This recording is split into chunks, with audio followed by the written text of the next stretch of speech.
Assalamualaikum warahmatullahi wabarakatuh. Saya Muhammad Tiga Rendra dengan NIM 19010030155 dari kelas 4C Ilmu Komunikasi FISIP Unis Tangerang.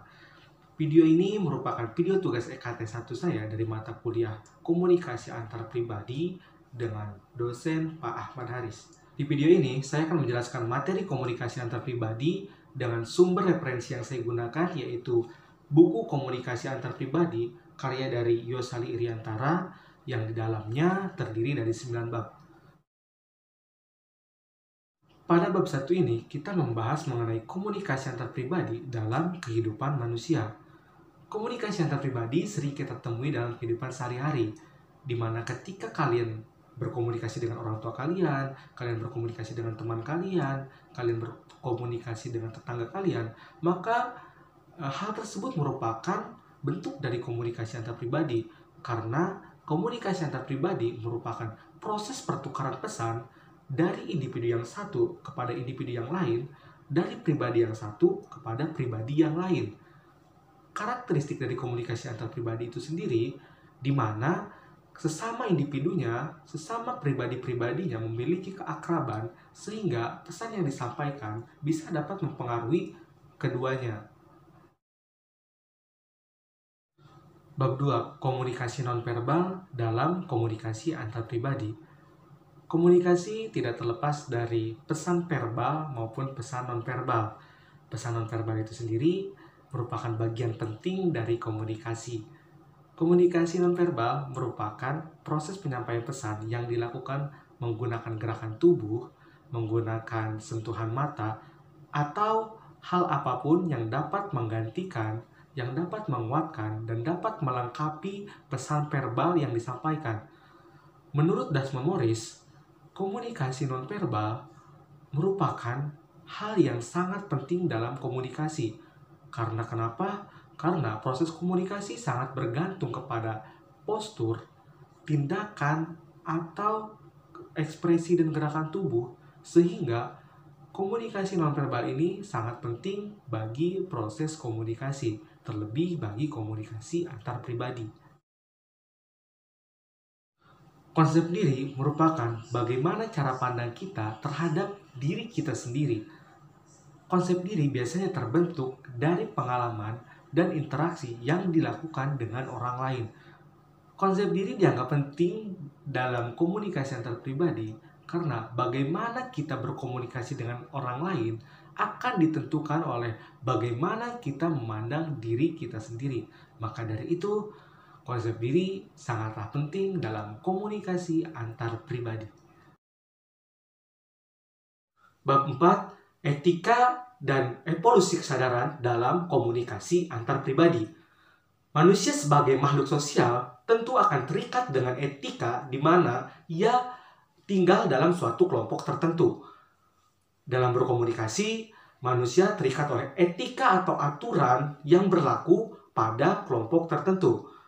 Maka dari itu, etika merupakan bagian yang penting dalam komunikasi antar pribadi. Sebagai contoh, ketika kita berkomunikasi dengan orang tua kita, maka kita harus menggunakan bahasa yang sopan terhadap orang tua kita, karena perilaku ini merupakan komunikasi yang di dalamnya terdapat etika-etika yang berlaku. Ketika kita berbicara dengan teman kita dapat menyesuaikan sesuai dengan etika atau norma yang berlaku. Ketika kita berbicara dengan orang yang baru kita kenal, kita akan menyesuaikan dengan orang tersebut bagaimana komunikasi yang kita lakukan. Pada intinya, etika ini sangat berpengaruh kepada komunikasi antar pribadi. Teori-teori dasar komunikasi. Yang pertama ada teori penetrasi sosial.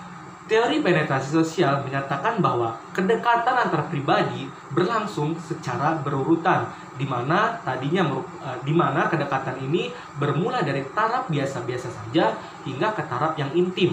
Ini sebagai fungsi dari dampak saat ini maupun dampak masa depan nantinya. Sebagai contoh, ketika kita mempunyai hubungan dengan teman kita, dulunya kita tidak saling mengenal. Dan taraf ini merupakan taraf biasa-biasa saja. Tapi lama-kelamaan kita akan saling mengenal dan masuk kepada taraf intim yang dimana nantinya ini sebagai fungsi dari dampak masa sekarang maupun masa depan nantinya kita akan mempunyai kedekatan dari masa sekarang hingga sampai nanti ke masa depan. Yang kedua, teori pengurangan ketidakpastian. Teori ini menyatakan bahwa apa yang dilakukan manusia untuk mengurangi ketidakpastian dalam proses komunikasi atau dalam proses interaksi. Seringkali kita terjebak dalam hal-hal yang tidak pasti ketika kita sedang melakukan interaksi dengan seseorang. Maka dari itu, teori pengurangan ketidakpastian, teori ini meminimalisir ketidakpastian yang terjadi ketika kita sedang melakukan proses komunikasi dengan lawan bicara kita. Yang ketiga, teori penilaian sosial. Teori ini menyatakan bahwa individu dipengaruhi oleh kelompok-kelompok acuannya. Misalnya, sebagai contoh, pandangan seseorang terhadap orang yang merokok. Ketika kita bergaul dengan kelompok-kelompok acuan yang tidak merokok, maka merokok dianggap sebagai hal yang mengerikan atau hal yang membahayakan atau juga hal yang merugikan. Tapi ketika kita bergaul dengan kelompok-kelompok orang yang merokok, maka merokok merupakan hal yang biasa-biasa saja. Bab 6. Komunikasi antar pribadi dan teknologi informasi dan komunikasi. Komunikasi antar pribadi dapat terjadi pada Human Computer Mediated Communication atau HCMC dan juga Computer Mediated Communication atau CMC. Contohnya, seperti yang kita ketahui pada era kecanggihan teknologi saat ini, di mana banyak sekali kecanggihan teknologi yang ada, seperti adanya smartphone, yang di dalamnya banyak sekali media sosial yang ada seperti WhatsApp, Instagram, Facebook, Telegram, dan masih banyak yang lainnya, dapat kita gunakan sebagai saluran dalam melakukan komunikasi. Maka pada bab 6 ini, pada intinya, teknologi yang ada pada saat ini membantu manusia untuk berkomunikasi antara individu yang satu dengan individu yang lain, antara pribadi yang satu dengan pribadi yang lain. Bab 7, relasi antar pribadi dalam komunikasi antar pribadi. Komunikasi memegang peran penting dalam relasi antar pribadi. Titik penting dalam relasi antar pribadi terletak pada pemahaman. Jika dapat membangun pemahaman, maka dalam relasi antar pribadi akan terbentuk rasa saling percaya sehingga mencapai pada titik keterbukaan. Maka dari itu, komunikasi antar pribadi memegang peran penting dalam membentuk suatu relasi antara individu yang satu dengan individu yang lain. Bab 8, komunikasi antar pribadi dan gaya komunikasi. Gaya komunikasi merupakan kecerdasan yang dapat dikembangkan melalui latihan atau pengalaman. Pada bab 8 ini terdapat 3 gaya dalam berkomunikasi.